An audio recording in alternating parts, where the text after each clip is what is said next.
Communication in public for the purpose of conducting the school district's business in a considered public meeting. There is time, however, for the public participation during the meeting as indicated in the agenda, and there is a sign-up sheet if you would like to speak during that time. Before we get started here, we are going to, when we do set the agenda, we're going to switch section 5 and 6. So 6 will go first, and then section 5 for public participation, just so the students, if they have any activities to get to, then get out of here and get going. So, all right. Item 1, call to order, and we'll do the Pledge of Allegiance. Pledge of Allegiance. Almost there. To the public flag. United States of America, and to the republic for which it stands, one nation, under God, indivisible, with liberty and justice for all. Moving the flag.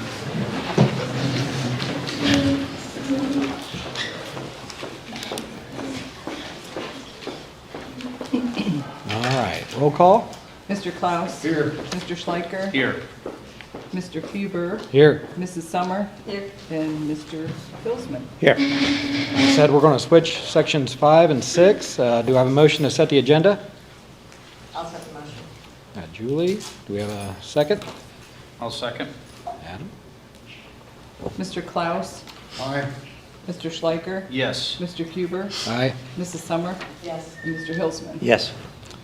All right, we'll move on to the reports then. We have a presentation from the Celina High School.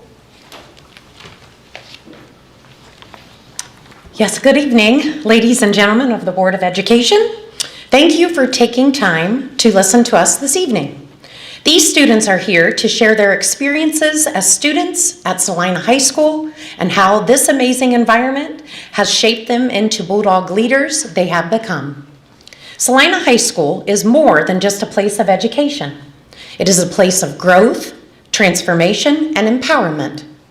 It is an environment that nurtures young people, helping them find their strengths, accomplish their goals, master the required curriculum, and become well-rounded individuals who contribute positively to society.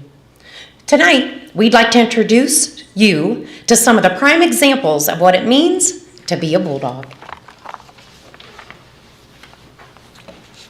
First up, we have 3 members of the newly formed Board Games Club. Senior Danica Harper is the daughter of Eric Smith and Ingrid Smith. She is also a member of the SAD Club. In her free time, Danica enjoys playing video games, drawing, and crocheting. Her favorite part about high school is learning more about Celina's past from Mrs. Lynn Ray and being a media center worker. She plans to pursue a degree in business or teaching. The next member is junior Anthony Nuding. Anthony is the son of Kevin Nuding and Jessica Keith. He is a member of the wrestling team and Dungeons and Dragons. Outside of school, he enjoys drawing, singing, playing video games, and weightlifting. His favorite part about Celina High School is the wonderful teachers that help students the best they can. Anthony is interested in attending college and hopefully the Air Force after graduation. Our last member of the Board Games Club is freshman Addison Quigg, who is the daughter of Kevin Quigg and Natasha Fullenkamp. She enjoys reading, singing, and writing in her free time. Addison is involved in the mock trial and Dungeons and Dragons, choir, and her church. Her favorite part about high school is the variety of clubs offered and the opportunities to meet new people. Addison plans to attend college to study veterinarian medicine upon graduation.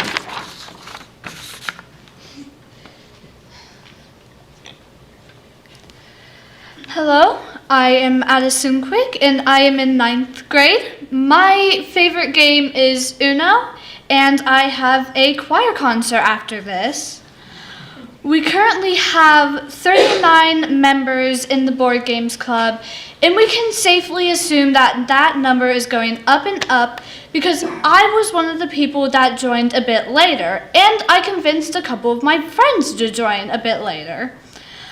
We meet during IEA and B, which is our lunchtime, and we get an hour to eat and play board games. And once we are done, we all collaborate to clean up our mess and wipe down the tables so that the janitor does not have to do extra work. And the only way you can attend this is if you stay off an AS list. From what I know, the AS list is if you have missing assignments or if you have a failing grade, then you will be put on that list and you are not allowed to go to the board games club unless you are told by a teacher. Now, I don't know too much about it because I have never been on it, but you can ask these two more about it.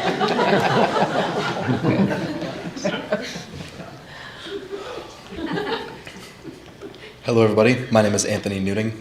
I am a co-president for the Board Games Club and my favorite game is Risk. Board Games Club originated as chess club and chess club and sad club, which my buddy Hayden, he created chess club my freshman year and gave me presidency this year due to him having to go to TriStar. And I collaborated with Mrs. Ray, Mr. Knopp, and Danica to combine both sad club and chess club to make Board Games Club. Although many other schools combine D&D with Board Games Club, we do not, since both our current Board Games Club and D&D are so successful separately, and we didn't want to cause too much chaos with having limited amounts of room and all of that.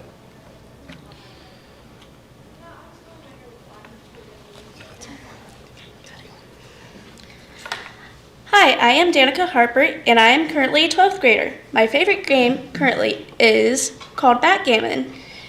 Board Games Club now sponsors all the Sad Club events that have happened in the past years.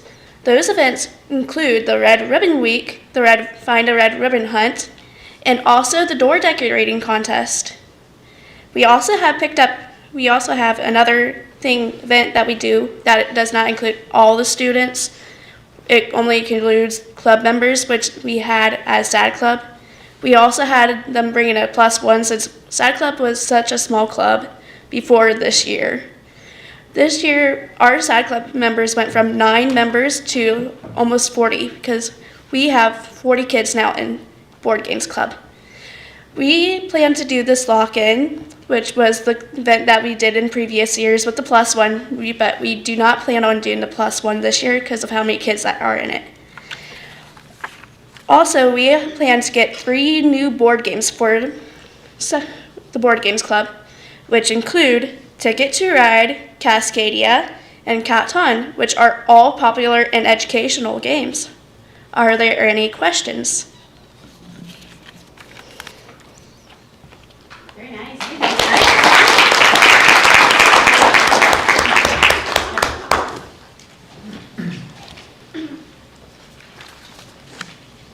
All right, next we have Elise Muther and Isabel Toby are joining us to share how they assisted the girls' tennis team claim the WBL title and went undefeated in the WBL this season. Elise Muther is the daughter of Gary and Liz Muther. Elise is a member of the Celina High School Band, National Honor Society, teams, and theater productions. In her free time, she enjoys reading, hiking, and boating. Elise's favorite part about high school is everyone she has met from all her activities and the memories they have made together. She is happy for the formation of the bonds that she will cherish for the rest of her life. Upon graduation, she plans to attend Wright State University Lake Campus to begin her Bachelor of Science in Business, majoring in accounting. And junior, Isabel Toby is the daughter of Brad Toby and Kristen Toby. Isabel is the junior class vice president, a member of the Celina High School softball team and band, and in her spare time, she enjoys going to the gym, reading, and building Legos. Her favorite part of high school is being able to see her friends. Isabel plans to study dental hygiene or physical therapy at The Ohio State University. Hello, As Mrs. Kramer already said, I am Elise Muther. I am a senior here at Celina. I participate in many extracurriculars like the band and theater and, of course, tennis. I have been a part of the girls' tennis team officially for 4 years now in all of my high school career and have been playing tennis since I was in about 3rd grade. Since the beginning, tennis has always just felt right for me. Yes, it can be hard, as everything can be, and sometimes I wanted to completely give up, but I am so thankful I decided to commit myself to it as much as I did. My tennis career really started to get serious my sophomore year when I played varsity first doubles with my partner Isabel.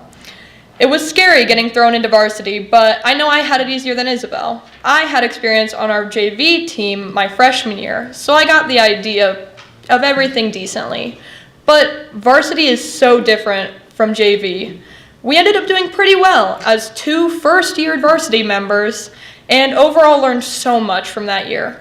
On to my junior year, where I moved up to varsity third singles, which was very different, but I learned to really love singles. I ended up having a 13-0 undefeated record and won the WBL third singles champion title, which Celina hasn't had happen for a singles player in over a decade. It was so surreal and such an amazing year. Our team was also getting stronger overall, which was super helpful too.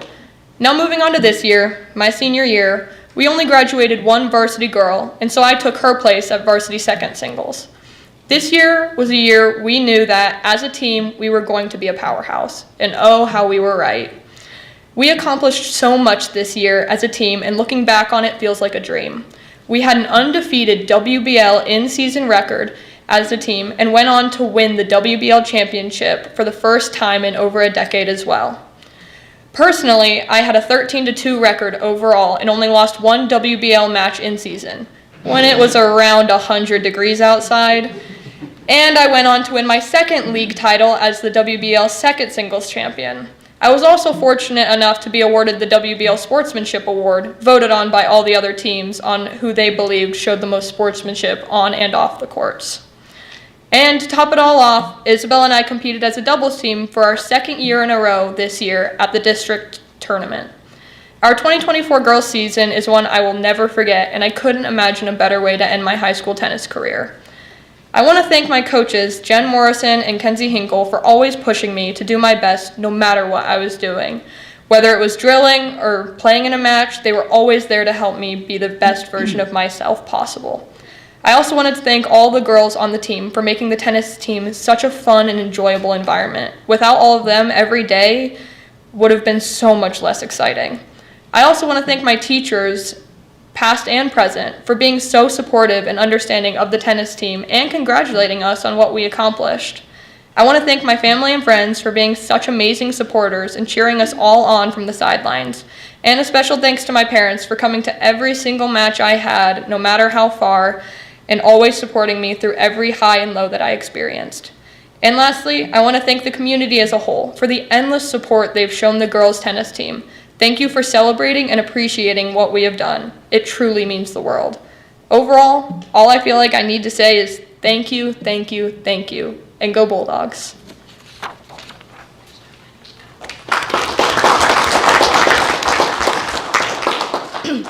Hello, I'm Isabel, and I promise mine will be a little bit shorter. At least probably said everything.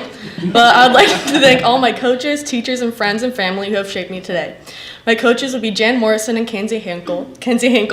Jen has been there through the past 7 years I played tennis, starting at little kid camps to now as an amazing tennis team she has created. Kenzie has only been here for the past 2 seasons, but she has made me so much of a better tennis player, and I'm extremely grateful for her.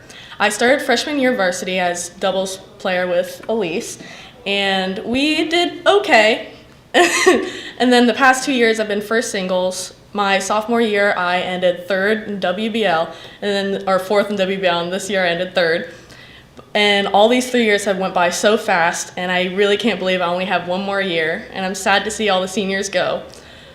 I really do not want my senior year to come, but I really love this year with all the seniors that we've had, and I'm very thankful for all the friends I've made in tennis, where Elise and I have been to districts together for the past 2 years. I wish we would have made it further, but it's okay. And I want to also thank my parents for pushing me to do tennis and providing me the bags and the rackets and the shoes, which are very expensive. So tennis is not for everybody. And I'm very, very grateful for my dad being able to hit with me and teach me more about tennis. I'm very happy that Celina City Schools provides a tennis team where a lot of other schools do not have the opportunity to play this amazing sport. And I can't thank enough the teachers that have shaped me today, past and present. And, well, and I'm very excited to see what my future will hold and the future of Celina Schools and my tennis team. Thank you.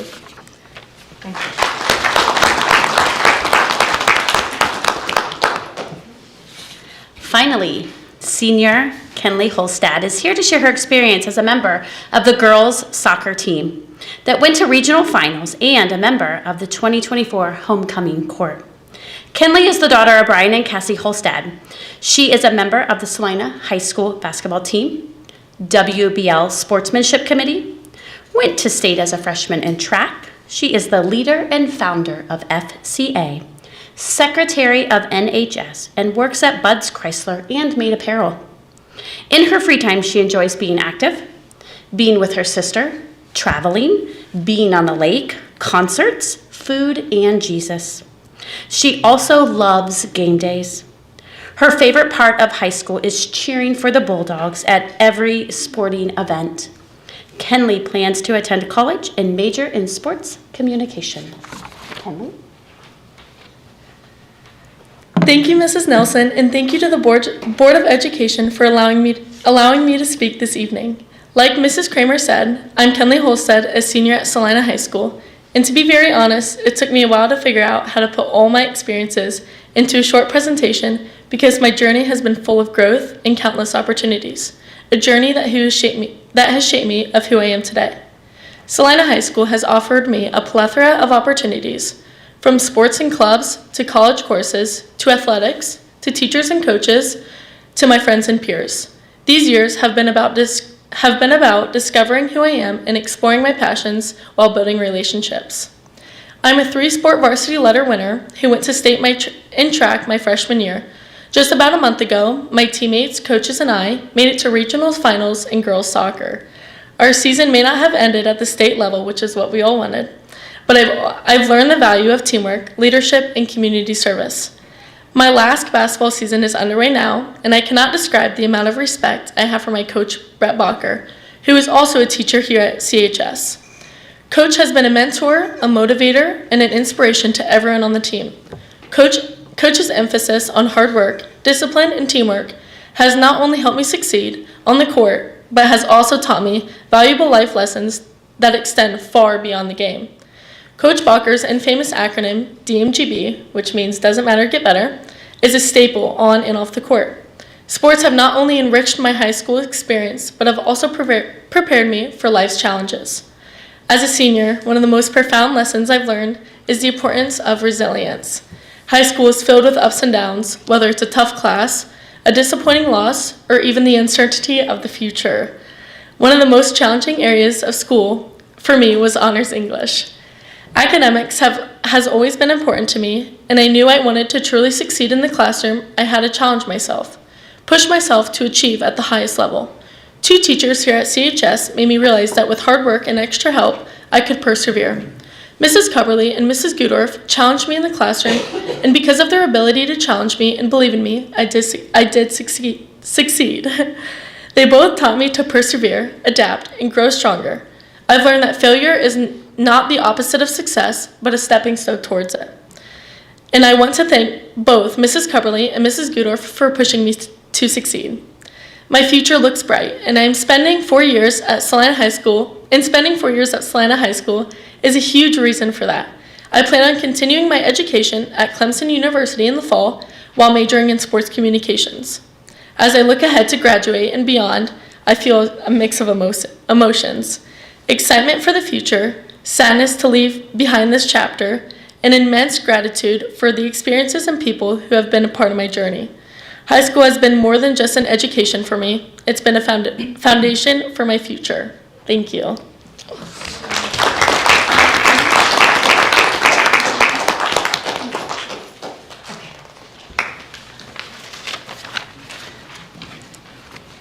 In conclusion, these students are emblematic of what Celina High School strives to achieve. They represent the values of our school, which include nurturing academic excellence, building new relationships, fostering personal growth, and promoting civic responsibility. The experiences they have shared tonight are not just individual stories. They are a testament to the quality of education and the supportive environment that Celina High School provides.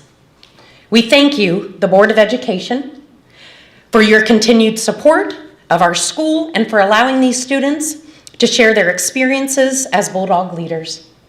We are proud to be part of this community, and we look forward to continuing to make Celina High School a place where young people can thrive, excel, and develop into the leaders of tomorrow.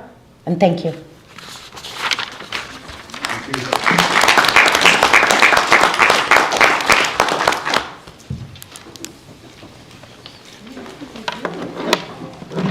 All right. Next up, it looks like we have Verkada. And that's our security camera system, correct, Sean? Okay. That's correct. What do you have for us, gentlemen? Thank you for inviting us here today. So we're here to discuss a potential proposal for y'all on a future project for the up and coming build that y'all are working on. Would you introduce, I don't know, Joseph, Dave, and I'm going to butcher it. Yeah. Here, I got a Sushant? presentation. We're going to kind of run through a little bit for you here. Do we need to move down so we can see? Up to you guys. I don't want to make you guys move necessarily, so. Apologies. Thank you so much. We'll get our 10,000 steps in, as they say. That's what the doctor keeps saying.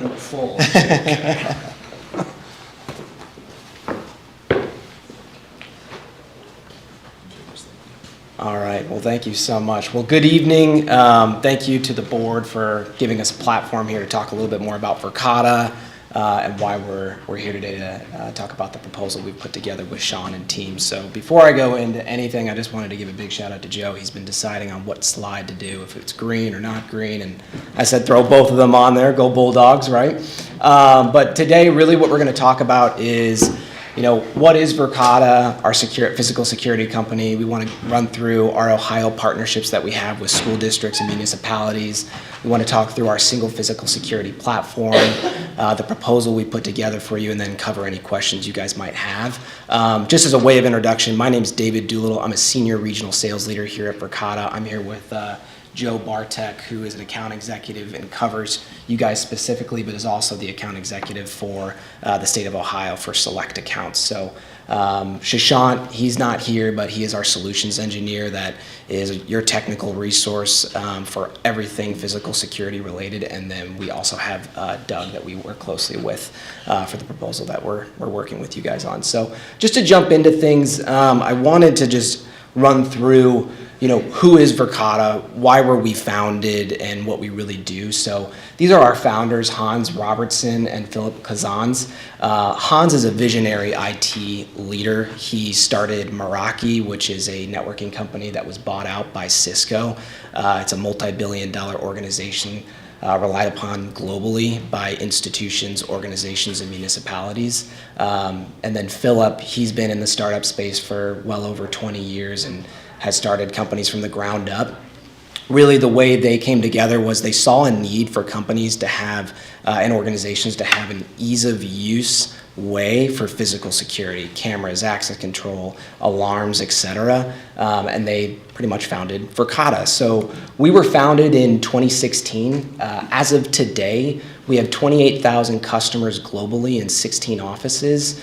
We work with 89 of the Fortune 500 companies, and we work with 8,000 plus global partners, and our team encompasses 2,100 employees globally. So we've really done a great job on growing our organization, but more importantly, we've done a great job on helping companies and organizations achieve an ease of use way on physical security. So just a sneak peek inside the company, this is the industry we operate in every day. It's about a $56 billion market, and as it stands today, our competitors are roughly seeing single-digit 8 or 9% growth year over year. Verkada, as of Friday, I believe, is at 34% year-over-year growth. So we're really making strides to make things easier for organizations from a physical security standpoint, and our customers globally are seeing that with Verkada. So a little bit more in our partnerships in Ohio. I wanted to give Joe a platform to talk through that since he's boots on the ground with a lot of our customers. Thank you, Dave. So you're going to see a lot of names that you recognize here from around the area. Obviously, you're up there, and thank you for your partnership thus far. We're looking forward to continuing that partnership with you. But you'll also see schools like Parkway, Milton Union, Grandview Heights is a little more towards Columbus, but Pandora, Gilboa, Ottoville, Duffalo City schools. I've been fortunate enough to be in the area here for the last 2 years and working with all these school districts. I get to know each and every one of my clients on a first name basis, on a phone call basis. Really enjoy the relationship and the privilege to work with them to help secure their people, their facilities, and their assets, and most importantly, the people when it comes to Verkada. So always happy to share these slides afterwards, but we work with 35 plus school districts just in Northwest Ohio and 190 school districts over Ohio as a whole. With that too, we have a large presence. I just kind of want to put this on a map for you so you can actually see each and every green dot on the left-hand side. Pinpoint represents a K through 12 school district that currently uses Verkada to secure their students and their facilities, as well as their employees. And these are just K through 12. And on the right-hand side, I did want to take a quick look at the municipalities and counties within Ohio that use Verkada to secure their entire city and county. Just to give you kind of a look at our success in helping these districts and entities secure their facilities. With that though, some of you might be wondering what Verkada is. We are a physical security company. I know we've chatted a little bit about that now. Cameras is kind of just a little small piece of what we do. With Celina, we already have a pretty sizable amount of cameras. We do a little bit around the intercom side. We also work with Amy Esser, one of your counterparts over here. We do environmental sensors, we do visitor management, we do alarm systems, and entryway security systems. But the reason that we're showing you this slide is we are able to patch these together cohesively. So when there's a door held open, you're not just getting an alert that a door is held open for more than 5 seconds. You're getting the video context to know whether this is an emergency, you need to lock down your facilities, or whether your gym door is being propped open because it's too hot. And we're giving you that insight to be able to know this immediately. We have outstanding growth since 2016. We started with just our camera offerings. This has been continually updated and built on throughout the years. One of the things that we completely pride ourselves on over here is our total cost of ownership and knowing how Verkada functions. So the way that we operate is every single device that we manufacture has a 10-year warranty with it, which means you know from the date and time that you purchase that product that you will not have to replace that product for 10 years. With that, we have the best in-class technical support. If there's ever an issue, you can go on with our support team within 23.7 seconds average. We're with you. If we can't fix the issue, if we identify it's a hardware issue, we drop ship you a new device. You have that in not 3 weeks, 2 weeks, you have that in 2 days, because we take physical security very seriously. If a device goes offline, camera, access control, door, whatever that might be, we don't wait for you to need to review the footage. We actually give you an alert and say, hey, this device is down, go to troubleshooting so we can help get it solved with you. And if we can't solve it, we'll ship you that device. But with the hardware warranty, you also want to make sure that you are protecting yourself from a software standpoint. So everything we manufacture, we don't have a tiered pricing model. You get every single analytics, software update, hardware update, and it is supported from generational camera to generational camera, meaning that you're future-proof from both a hardware standpoint as well as a software standpoint. When we release a new analytic, like for instance, our AI search, you're able to tap in UPS trucks and immediately identify every UPS truck that was in the area or whatever context that you might want to be. But the point being is that you're protected from a 10-year standpoint with the hardware and the software piece. Is there anything that you wanted to elaborate on there? No, I would just say, we are committed to a partnership with Celina. you've heard a little bit about our support and things like that, but we have a direct line where you can call us, and if you need us, we're on a plane out here to help out Celina. So I think that kind of goes into our next point, which is really what the proposal we're talking about here, which is the new build.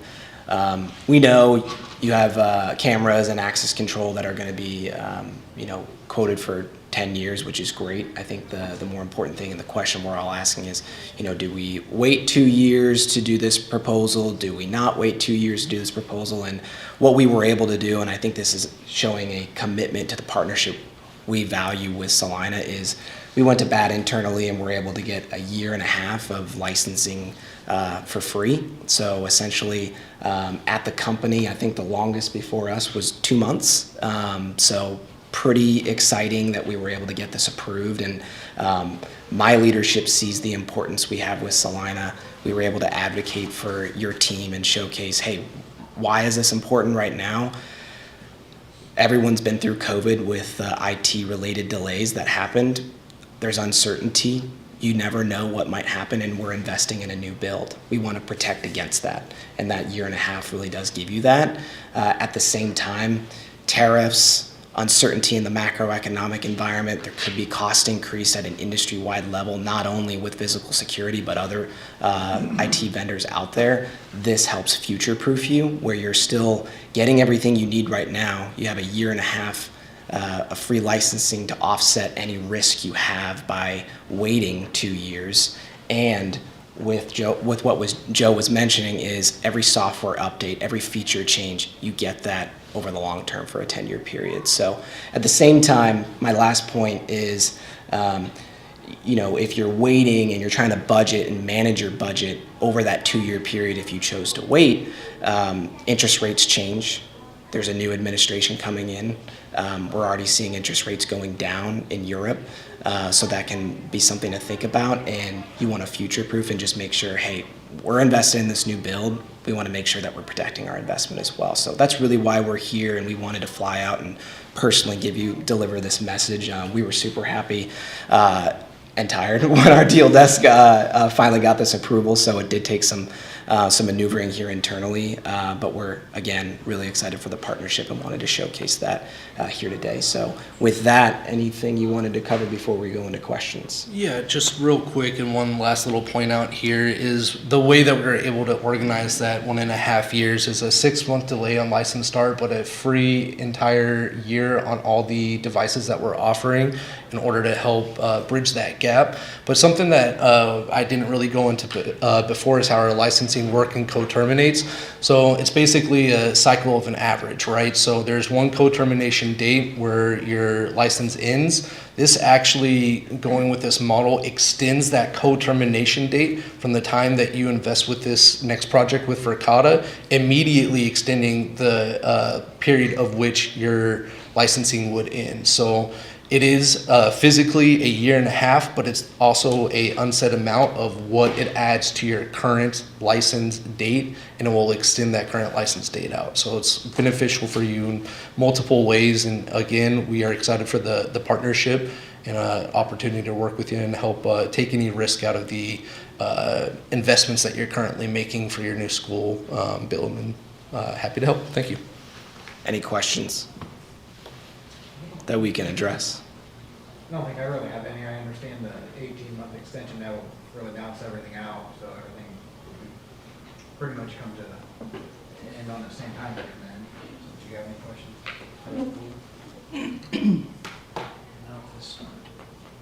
No, this is subscription based, and I get that.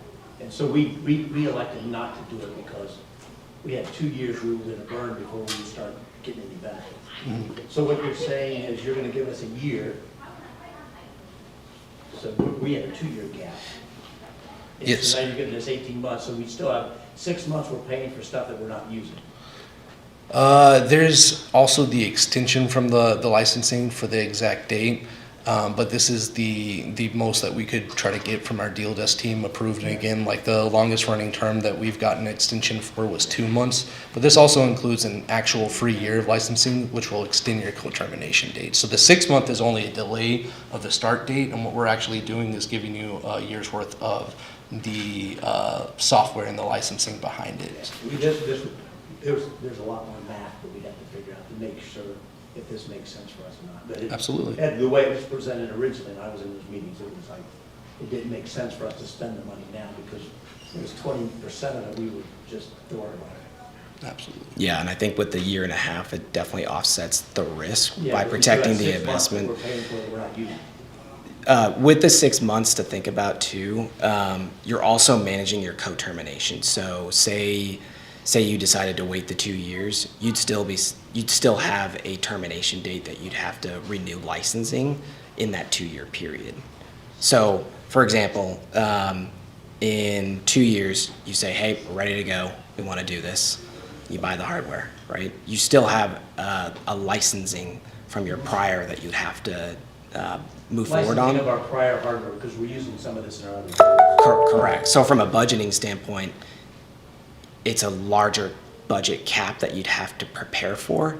And this gives you a lot more flexibility and time to manage that out over the long term. Well, yeah, we're not gonna be able to figure this out tonight, but we can talk about it. Totally understand, and that's why we're here. We just wanted to showcase our partnership and our commitment to Celina.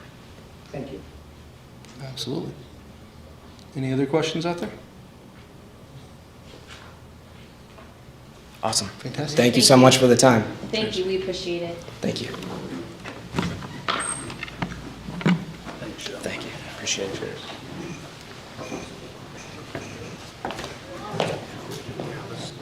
That's what I didn't understand. You guys have been in the meetings.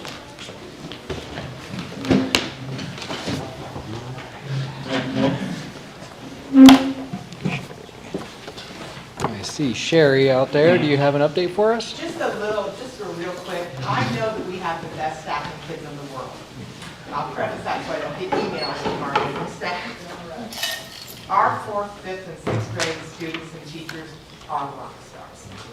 They have done so much this year to do great things for kids. They're doing stuff this week. Just a special shout out to them for everything they've done. They really, talk about building bulldogs. That's exactly what they're doing. Yeah. Just way to go. I hear there's a big move coming up. Yep. We can't wait till they're with us. All right, thank you. And Joni?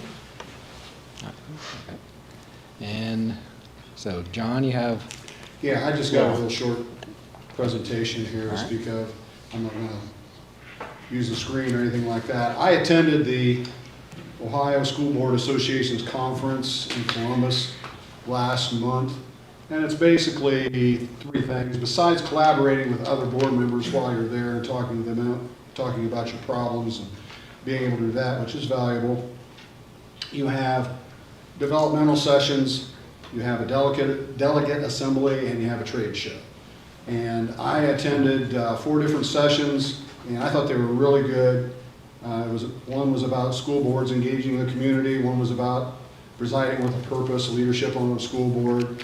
One was about simplifying school finance so a board member can understand finance a little bit better. And the last one sounds funny, but it was really good. It was the top 10 legal mistakes that school board members make. Okay, so those were all very valuable, and I appreciated those. I attended the delegate assembly as our official delegate, and we elected officers, and we passed a couple resolutions that we're sending on to the state legislature. And I could explain those at some other time to the board members. Went to the trade show in between sessions and that. Phil helped me find the vendors where we're getting our auditorium seating and the scoreboard that we're thinking about. And it was just real good. I recommend it to you two that haven't been there yet. It's great, but if you don't want to go, I'd go again. There's no doubt about it. And that's all I really got to say. all right. Did you get a chance to sit in the seats? They did not have They the didn't have exact the seat that we are talking about tonight. Sure. But they had a nice one, and he assured me that the one we're getting is even better. So, All right. okay. All right, we'll move on to public participation. We have one sign up. Tim, there you are.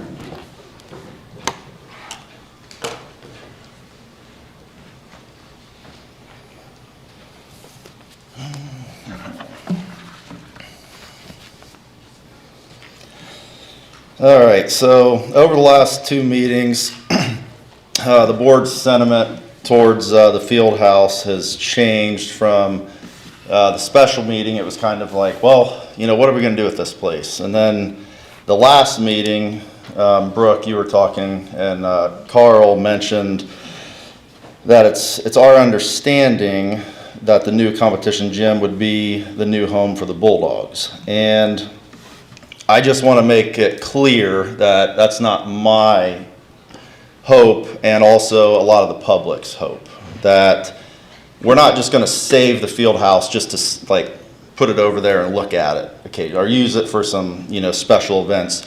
We want to continue. I want to continue playing there, and so I just want to make sure we're crystal clear there that we don't want to just save it just to put it on the shelf. Has the board yet talked to any current basketball coaches besides Brett Balker was here, but current basketball coaches and previous coaches? I just feel like that's really important. I don't know. You have? Okay. I do too. Boys basketball coaches, you guys? Yep. Okay. Basketball coaches. Okay, perfect. I was made aware by the boys basketball coach, one of them, that both of their home games this year, opposing coaches came up to them and said, you guys can't get rid of this place. One of them was St. Mary's, and St. Mary's has new facilities. And so we have opposing coaches coming up. I just want to make you guys aware of that. Opposing coaches are saying that.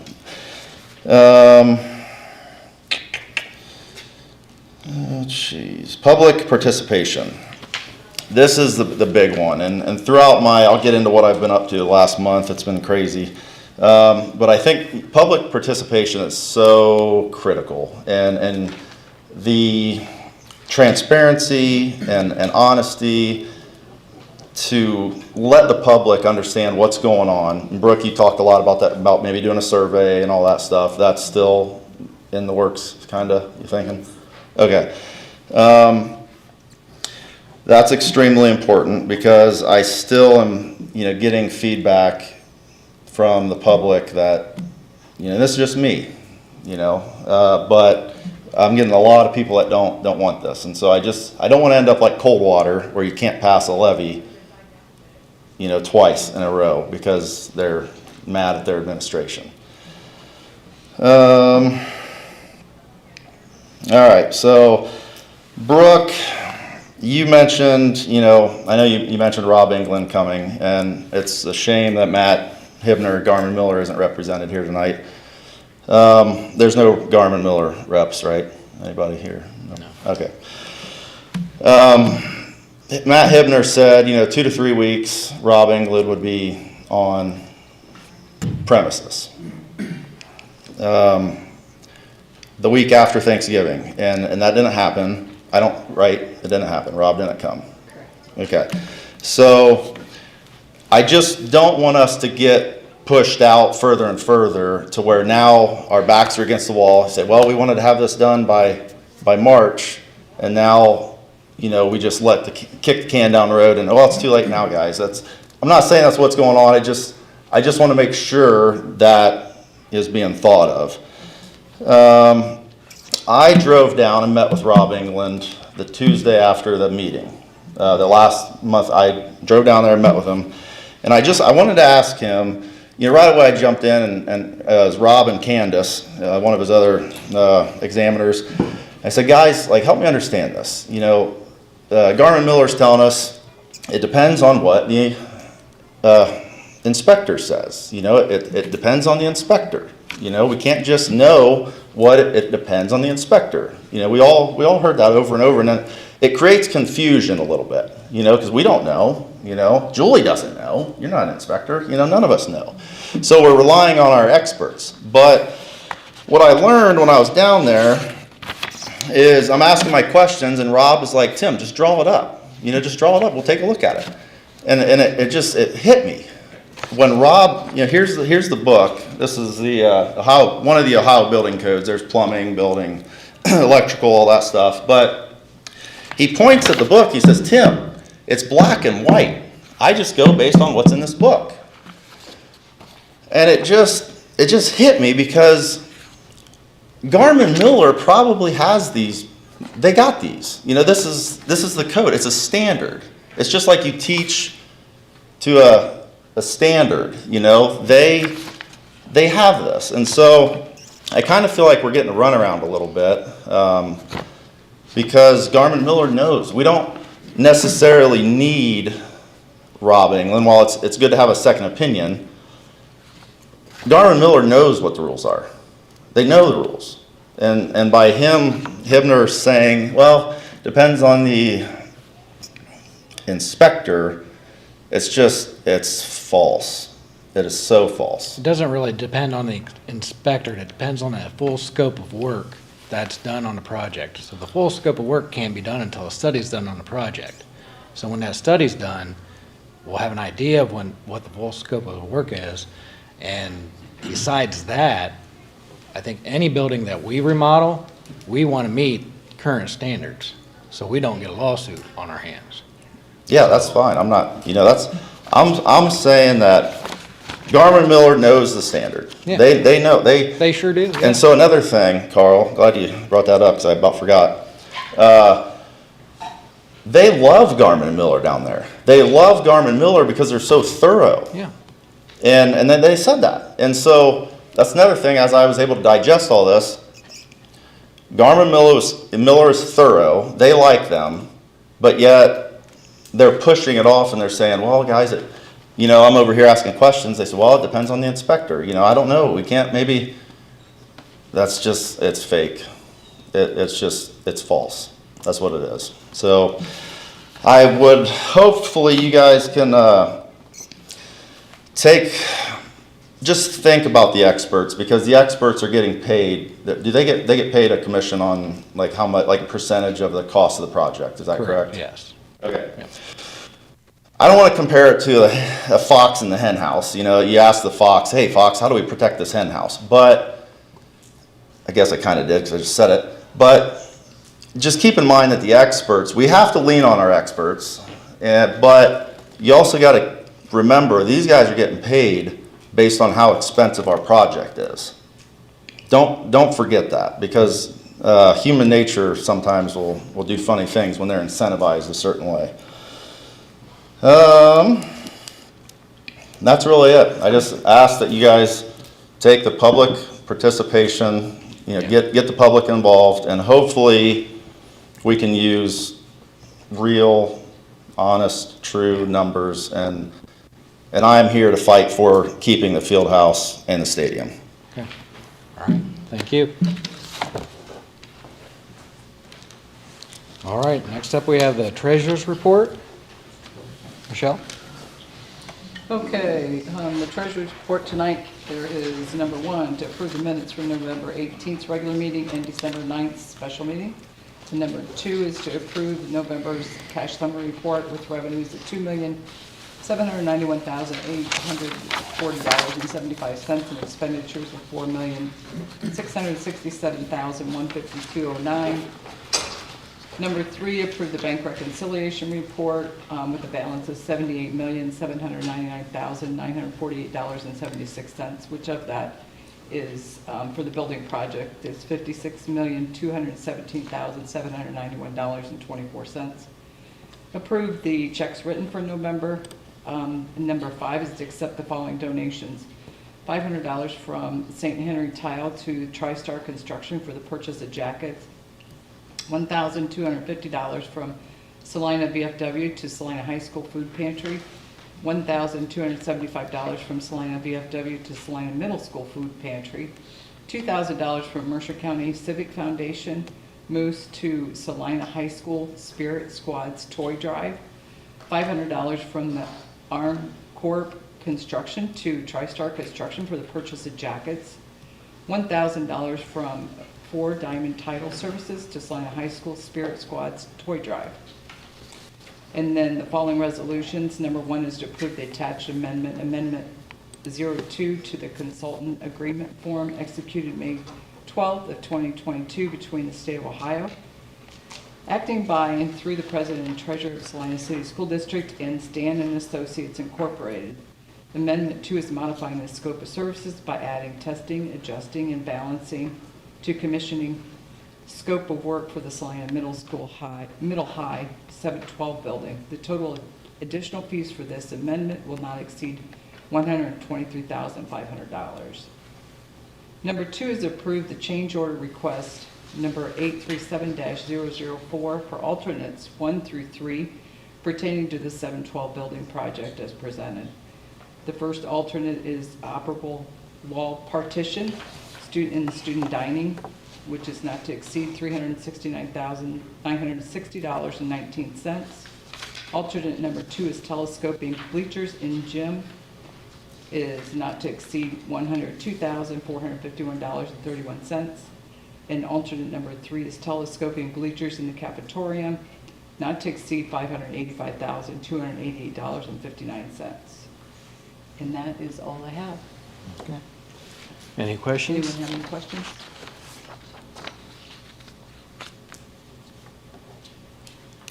If there are none, I'll ask for a motion. So moved. We have a motion from Mark. We have a second. I'll second. And John? Mr. Klaus? Aye. Mr. Schleicher? Yes. Mr. Huber? Aye. Sorry. Mrs. Summer? Aye. And Mr. Hilsman? Aye. Thank you. Superintendent's report? So I have quite a few different items underneath my report tonight. The first of which is for classified to approve some folks after to hire after probation. So we'll start there. If there are any questions for classified portion. Nope. Okay. So I believe at this point, we're kind of chunking it differently tonight, so we'll need a motion for that first part, just for classified. I'll make the motion. Second. Who was the second? John. No. Whoever. Doesn't matter. We'll say John. John can have it. Mr. Klaus? Aye. Mr. Schleicher? Yes. Mr. Huber? Aye. Mrs. Summer? Aye. And Mr. Hilsman? Aye. Oh my gosh, I beg your pardon. I had my pages swapped. Oh, you guys, I'm so sorry. It's not separated on So, ours. I sorry. wondered why you were separated. I know. So, do you have a different copy I than beg ours? your pardon. So, I take that back. The other portions to that, and this is probably not Robert's rules right now, but the other portions to that, they'll also be certified. Again, we have a resignation of Toma Hainline. We also have, after 35 years of service, so we appreciate her dedication in our profession. We also have some other portions with substitute teachers. We have some supplementals. We have Head Start, Amy Esser's report. And I also ask that you approve along with this, the revised Mercer County Head Start Administrative Compensation Plan as presented. I beg your pardon. Okay. Are there any questions? We'll have to redo the motion in a second. So- Please, my apologies. So do we have the same two motions? Same motion in a second then? I'll make the Okay. motion. I'll second. Mr. Klaus? Aye. Mr. Schleicher? Yes. Mr. Huber? Aye. Mrs. Summer? Aye. And Mr. Hilsman? Aye. Okay. Carl, do you want to do this part? Or would Yeah, you I'll go want ahead and me do to- this part. This is the last meeting. First of all, I just want to say thanks for letting me be president this year, appointing me that and putting me in. Thanks for not having me again as president on the other side of that. Somebody else can have it.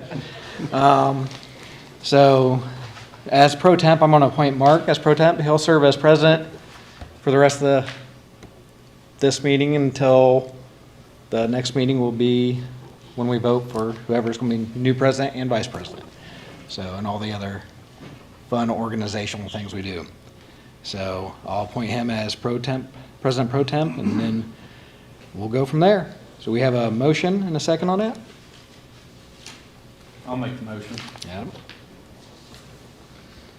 I'll We have second. Second, John? Okay. Mr. Klaus?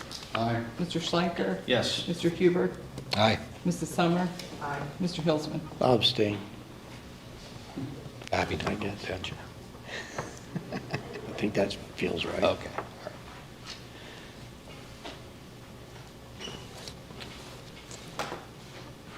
Did we set a date for the organizational meeting yet? So the board, what we need to do is to set a date in January for our organizational meeting, and at that time, we'll schedule the meetings out for the remainder of the 2025 year. But it has to be before the 15th, correct? Yes. First half of the month. Yes, That would be- before the 15th. If we do it on the 13th. But we also hold a regular meeting that night as well. Okay. We do an org meeting and then follow up with a regular meeting. Does the 13th work? Say the 13th? Yeah. 13th. 13th works.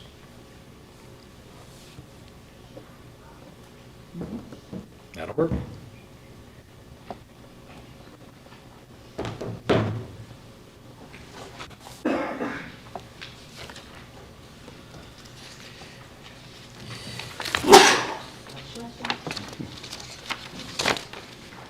Carl, would you like me to?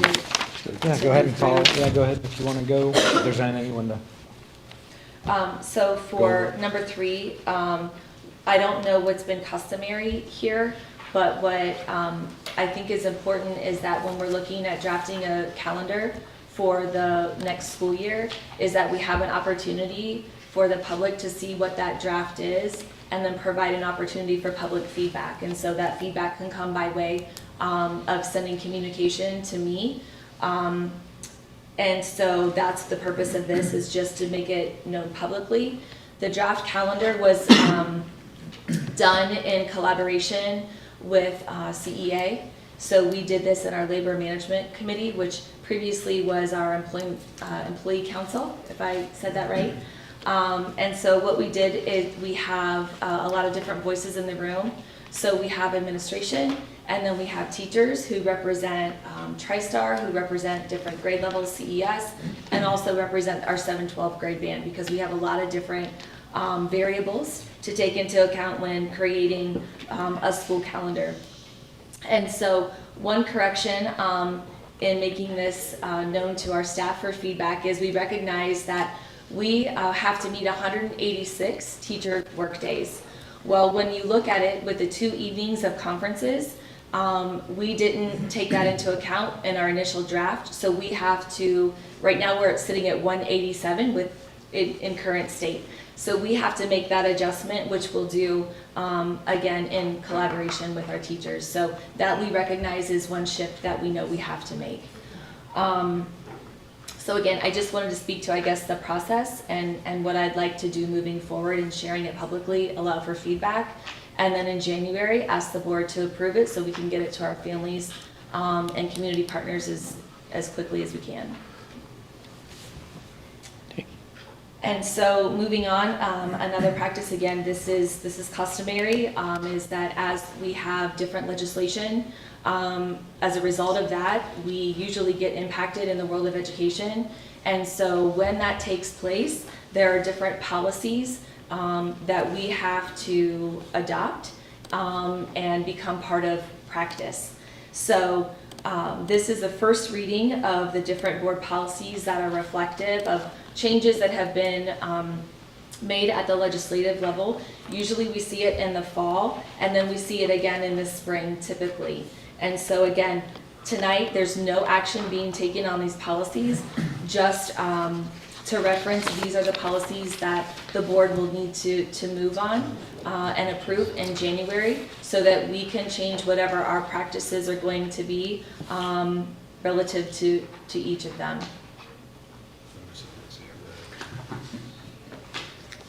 So are there any questions about that process or? I know we just got it, and it's a lot of pages. My question is, and I had a chance to look through them really, I believe last year they were like in red or highlighted all the changes. They were lined out. They're lined out. Lined out? It's Great. very easy to see. Thank you. And those are typically brought up by legislative changes Yes. or, and most of them are brought to us by our attorneys, updating our. Yes, so we partner with Neola, the organization. So OSBA also does this, but our district partners with Neola, as do many other districts. And so we work with a Neola representative, Pat Niekamp, who meets with Michelle and I and explains, here are the policies, here's what changes you can make, here are options you have. Sometimes we don't have options. And so then from there, that's what we bring to the board. All right. Any other questions? And so the last piece of this is number 5, which is a facility update. So Phil, do you want to share, and then I'll share an update about the survey? Sure. Okay. Sure. Reached a huge milestone this week on the pre-K 6 building.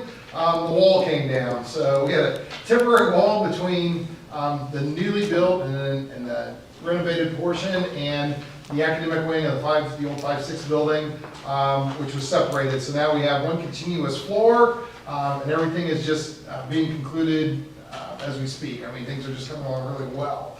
Teachers had a first chance to just kind of break through there today. Had an opportunity to go in and see their classrooms, take a look at some of the new, and they came back. A lot of the teachers that taught in those rooms came back and they said, oh my gosh, this is beautiful. This is really a really nice facelift to what we had that was existing. So looks like a whole different building. A lot of new colors throughout. All the classrooms just are fresh. New flooring, windows, new window seals, new ceiling. So just from an appearance standpoint, just looks way different than the classrooms that they left when they packed up and moved out many months ago. So that's coming along really well. I think we've got a great plan for movement. Our custodians have been in there for the past week or so.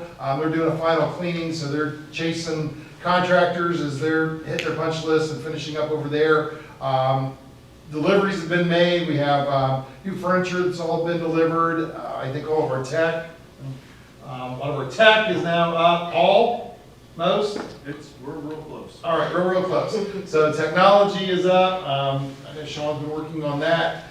We continue to build a little punch list with some of the items that we find that need to be revisited as we're going through the process. So we get turned over on the 18th, so Wednesday, we get handoff to us, so we can continue to move. So like I said, we have a great plan in place. I think principals have get some effort out of the kids and the teachers.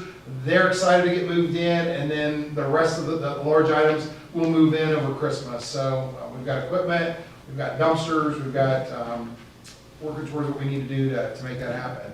We partnered with quite a few folks in getting rid of some of the materials that we have. We've gotten rid of a lot of our kitchen equipment. We've sold almost all of our playground equipment, our used playground equipment that we pulled out. A lot of that has been sold. We started locally first. Anything that we needed locally as far as any tables, chairs, desks. So we've pieced all of that out. We worked with IC schools. We've sent a lot of stuff to Mercer County Council on Aging. We contacted our ESC, so we went with their partner schools, sent stuff out. So if there was any cabinetry, tables, chairs, anything that they could use, they came in, they purchased those from the district. So now it's just, we're looking just to get rid of things at this point. So we have till January 13th, where the way it's been described to us, we describe it to the staff and the students, is we need to pretty much, if we can take that building, hold it upside down and shake it, anything loose that would fall out, it's our responsibility to get rid of. That's in the demo contract with their contractors. So that's coming along really well. Pretty excited for that. It's not going to change some of the questions, and I think a lot of this has gone out to the parents, but not a lot's going to change. We will still have access to our student drop-off. So our demolition fences will be behind the sidewalk, so we'll have full access to the drive that's coming in right now, serving those two buildings and exiting back out onto Logan Street. All that will remain in place. We'll have safety fence up, so we don't have any issues with students or anybody wandering in to that demo site. So they're going to need several weeks to go in there, and they'll do an abatement. We've made all our contacts to have all of our utilities disconnected, so things are really in order, ready to move on that one. So going really well. On the 7-12, any questions on the pre-K 6? When are the open houses scheduled for that? It was February or something like that? We're going to do it in February and March, and we actually were just meeting this Thursday to kind of pinpoint. Okay, I just wanted a general idea of when it is, because people will start asking. Oh, yeah. It's open, and when can we get in there and see it? Yep, hopefully. I want to see it. Yeah, oh, absolutely. Before Christmas break, we're hoping to have those pinned down. So Great. yeah, just pray for good weather. 'Cause right now there's no rain, so. On the 712, all the underground plumbing, all of that has been installed right now. They have all the footers in and the foundation block. And pretty much around the perimeter of the building is all in. They're doing their final digs for elevator pits. And actually the steel erectors showed up, I think today they were out there putting their crane together. So we're gonna have some steel, so we're gonna see some things starting to go up out there. So that's kind of running track where we want to be. Yeah, things are going well, so I think they're happy, and as you can see, the weather really doesn't, like Postman, it just doesn't slow them down. They grumble and complain. I would say, I will make a shout out to our FFA. They did a large fruit sale. Governor Miller and Peterson Construction, they made some contributions to some of the events that we did here with our staff. They did an end of the year gathering. They made some donations towards that, and then they made donations to the to our 4-H and FFA students that show livestock out at the fair, so they contributed to that sale as well. So when the FFA had some leftover fruit, the FFA turned around and then made a donation back. So they took a large gift of fruit to the construction site, and then we sent a box and some bags of fruit to Minster, to Garmin Miller, and then some others to Walk to Peterson. So the reps that were here today. So again, we did kind of a little gift exchange, a little Christmas gift exchange. They give us the building, we give them fruit. So Fair. That's fair. Yep. Yeah. We're going well. All right. Any questions on 712? I don't think so. No? No, I would just like to say, first of all, I don't know that, how we could ever articulate the amount of time and effort that Phil, in conjunction with our CES administration, in conjunction with our teachers and our custodians and our maintenance. I mean, truly, it is a team effort. And so I personally am so appreciative of all the time and effort put in to make this as seamless a move as possible, communicate as well as we can with the information that we have, especially for a mid-year move, because that's a big feat to pull off. So thank you.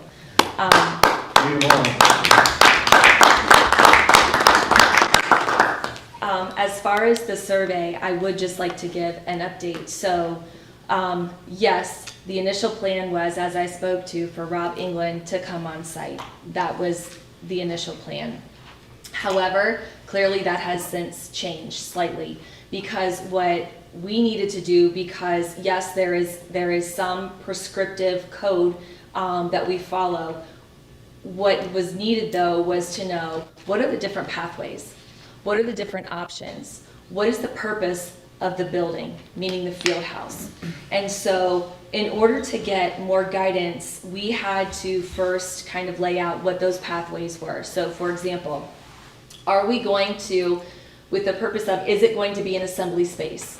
Because if that's going to be an assembly space, meaning host it for basketball games, for future wrestling meets, whatever the case might be, that's going to hold a lot of people at one time, there is a pathway for code that is prescribed that has options and costs associated.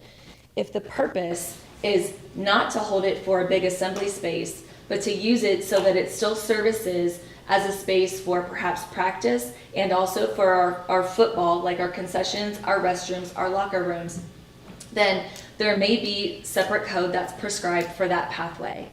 So given that, Rob England in communication with Matt Hebner said, it makes more sense for representatives of the district to come down, meet me in my office, we will go through these pathways and we will outline that. Because how that impacts the survey is, we need to know what those different prescribed pathways are in order to have associated and estimated costs with each. That's important information that has to be known, and I believe in order for the community to make an informed decision when we ask for feedback. And so from that then, our timeline is, again, we're headed to Miami County tomorrow. And so we, the takeaways from that meeting, next steps will be for Garmin Miller to take those pathways and the feedback from Rob England, answer any open-ended questions that there might be, get that direction. Garmin Miller puts together those estimated costs. Matt Hebner told me to give them, it would take approximately 2 weeks. So that puts us at the end of December.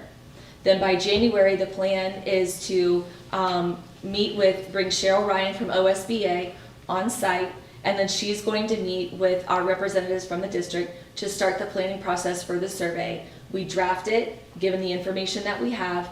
We give it a test run, meaning have other internal admin and some other stakeholders internally review it, make sure it makes sense, and then we put it out there. It's going to be electronic.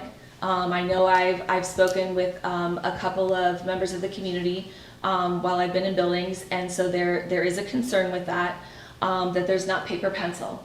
And so in talking with Cheryl Ryan, she said, we don't get any better results when it's paper pencil in terms of people turning out. What we need to do is to make sure we have logistically, we have different sites established, like for example, the public library, and we make sure that we get with our local library workers.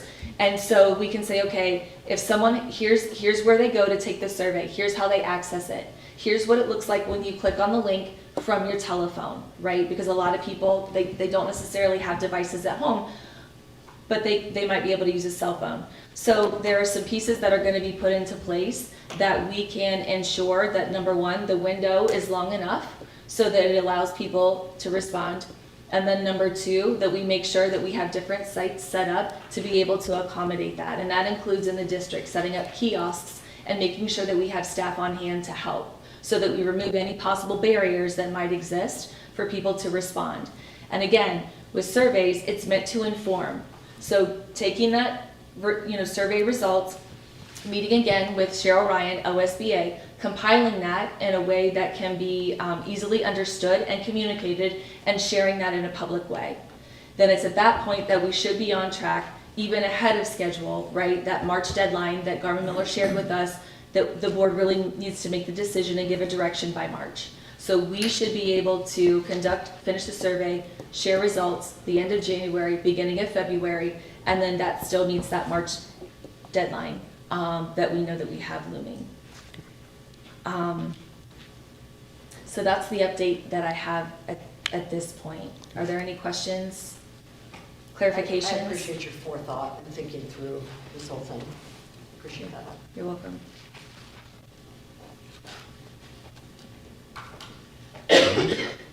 There's no other questions. I guess up next we have adjournment and a motion. No second? I'll make a motion. I'll second it. All in favor, say aye. Aye.